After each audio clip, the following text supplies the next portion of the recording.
तर हे कोकणातलं माझं घर आणि सुंदर असं निसर्ग लाभलेला आहे माझ्या घराच्या भोवती. तुम्ही पाहू शकता या ठिकाणी कडुल्याच्या वेलापासून सगळ्या रान औषधी पण तुम्ही पाहू शकता. तर तुम्ही पाहू शकता या ठिकाणी कडुल्याचा वेल आहे आणि त्याला फुलं पण लागलेत आणि छोटे छोटे कडुले पण लागलेत.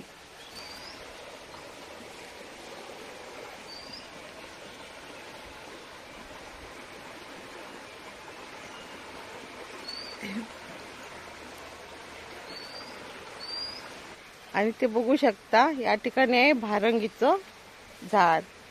छान अशी फुलं फुलली आहेत भारंगीला. माझ्या पाठीमागे चाईचा वेल सुद्धा आहे आणि घर अगदी माझं नजीक आहे. घराभोवती आघाडा, टाकळा, कुरडू अशा सर्व प्रकारच्या रानभाज्या, शेंडवल भाज्या माझ्या आजूबाजूला मला सहज मिळतात. हा खळखळ वाहणारा ओहळ आणि आम्ही ह्याला इथल्या भाषेमध्ये असेच व्हाळ असे म्हणतो. बघू शकता आणि हे माझं घर आहे.